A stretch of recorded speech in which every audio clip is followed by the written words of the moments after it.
Dzees, no, not disease, but Dzees. It's a wireless security camera.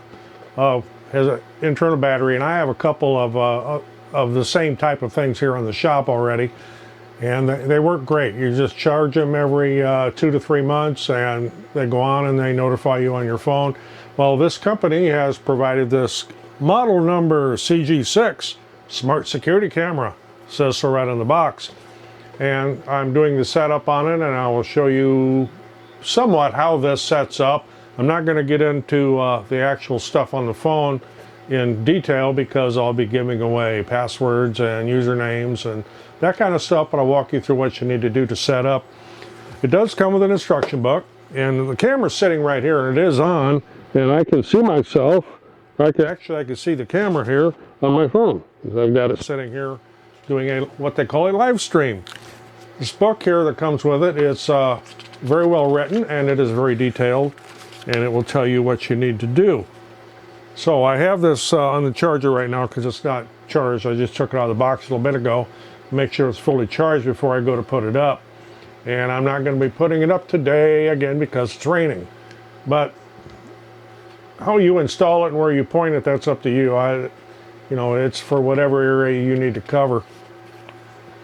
So you get the camera, you get a charging cable which is hooked up to a USB micro, and you get some mounting hardware. You get the little pedestal here. It has an SD card slot for a 128 gig SD card. Make sure you format the card first, and I'm using SanDisk Ultra in it, 128 gig. This does not come with it. You need to get this separate. Do you have to have an SD card in there? No, you don't. You can use their cloud service. They have a service you can purchase. That's all detailed in the book here.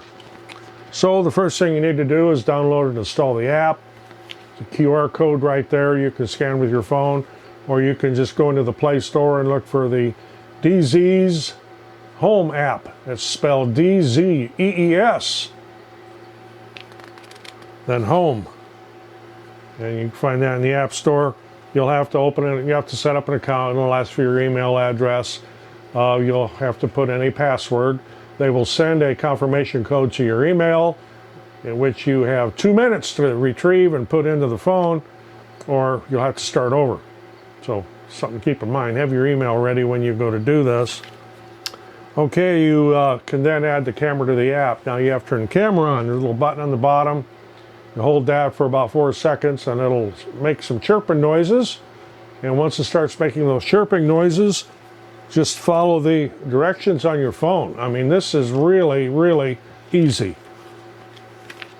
So it'll do that connect. You'll have to connect the camera to the app. It will look for the camera. It will find it. It'll identify it. And this takes a couple minutes. It's got to go through its whole thing and adding it to whatever it has to add it to. So don't expect this to just boom and it's done. It does take a couple minutes for it to do its thing. Okay, next thing you'll want to do then, of course, is install your camera. And again, I can't do that today because it's raining on and off constantly. Where I want to put this is outdoors, but it's immature about where I put it. So what else can you do here? Tells you mount it to a clean, dry surface and all that kind of stuff. I suggest you put it somewhere where you can access it easily, because you are going to have to charge it every 2 to 3 months. The ones I have on the shop here, I can get with just a short step stool. And what I do is, I don't have it handy, I have a short USB cable I plug into it with a charger. I don't even take the camera down. I just plug into it. It takes a couple hours. Then I plug into the other one because I have 2 of them side by side and pointing different directions, and they work excellent. And this works just the same. So, you know, kind of make it easy on yourself. Don't put it like way up where you're going to have to get an extension ladder and then, oh, the battery needs charged and I don't feel like it. And, well, you know how that goes. So it tells you here 2 to 3 months, assuming triggering of 30 times a day. Where I'm going to put it, it shouldn't get triggered that many times a day. The ones on the shop do, because we're constantly going in and out and we have activities going on out front. But this is going to be on the front of our house. So you have an indicator light right here. And in working mode, it's blue, which it is right now. If it's in sleep mode, it goes off. While it's charging, it's yellow. When it's fully charged, it's green. So since I have this in active use right now, I'm doing a live stream. Let's see if I can blow that up. Sure I can. So I don't know how well this is going to focus in, but here's the live stream to my phone of this looking at that camera, which is looking at this camera, which is looking at that camera, which is looking at that camera, what you know.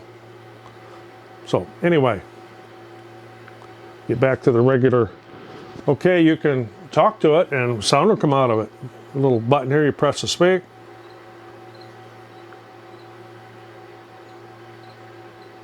Hello there.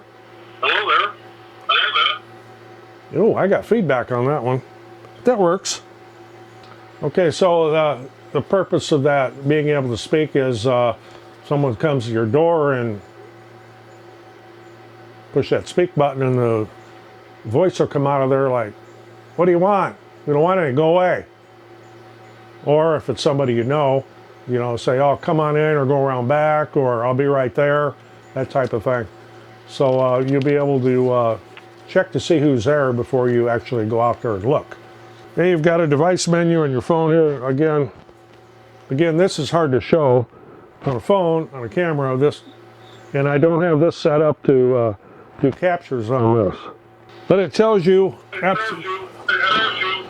okay, I had to turn that off. I forgot I had left that on there, and boy, with it being that close to the camera, we got all kinds of feedback. So, again, this explains what everything does in the app. And you can set your sensitivity, which is on the next page. As a thing for motion detection, you can set the sensitivity on it so that if the neighbor's cat walks by, it doesn't trigger it and use your battery up. You can also set an area. So, if it's going to look at a wide area, but if you want to know like what's right in front of the door to trigger it, you can set it up that way here too. Detection sensitivity, the duration of 10 seconds, and of course your resolution is going to be in high def. So then notifications, and when I first put cameras up like this, not this particular one, but like this, I set it up for push notifications, so every time it would detect something, it'd send it to my phone. That drove me absolutely nuts because it was on the front of the shop, and every time I go in or out, it'd send a notification to the phone. So I turned that off. Whether or not you want to have that on, that's up to you. If it's in a location where there's not much traffic and you wouldn't expect anybody to be there, I would suggest having the notification turned on. But otherwise, if it's a high traffic area, I'll turn it off. It'll fill your phone up with notifications of crap you don't need. So there's something to keep in mind there. It does have a night mode. It has an indicator light on it. It has night vision. You can set that up. And again, you can set up the activity zone. So, and I know this is going to be hard to show in this little book, but you can set up, again, just to look at a specific area and not just absolutely looking everywhere. It does record to the SD card. This is the holder so I could format it. So the SD card's in there. If you put an SD card in that's not formatted, it will tell you you need to format your card. And you format to FAT32. If you try to format it to NTFS, it don't like that. So yes, you do have to pre-format your SD card before you put it in. You can filter the video camera. It'll give you date codes and timestamps on it. Again, you do need to be connected to Wi-Fi. Maybe I forgot to mention that. And it has to be 2.4 gigahertz Wi-Fi. It will not connect to 5.2 gigahertz or what I call 52. And that's what I have in the shop, is 52. So I have the shop door open so I could pick up the 2.4 from the house, and I don't have a very strong signal, but I can still get it. It won't connect to my 5 gigahertz that I have in here. So again, it has to be 2.4 gigahertz, not 5. It won't connect to it. I showed you the two-way audio on here. You can also share the camera. Let's say I want my wife to be able to see it too. She can share it. We can use the same app. Little way to set it up here. Scan a QR code. Very, very simple. opens a home page. You can add a friend's camera, and just that easy. You have multi-device management if you have more than one of these. Of course, right now I only have one of these. The other brand I have, which is almost identical to this, I have two of them. They're side by side, so I have to what they call multi-device management. Very easy. And of course, if you get all screwed up, there's a reset, little hole on the bottom. You put a little thing in and you hold it there for a second and take it back out, and it'll reset the camera to factory defaults. And then you'll have to go through all your setup again and everything, but that's what that's there for. A card, micro SD card up to 128 gig.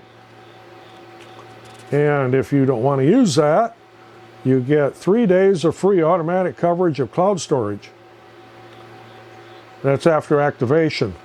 If you continue to use the cloud service, you'll have to purchase our service, and I didn't look to see how much it was because I'm using an SD card. I don't need to subscribe to anything else. And then it gives you specifications here and all that kind of good stuff. So how well does this work? Well, it's working real good right now. I can bring my hand out here and wave it around, and of course I'm not going to start talking to it again, or it'll talk back to me and I'll get that feedback.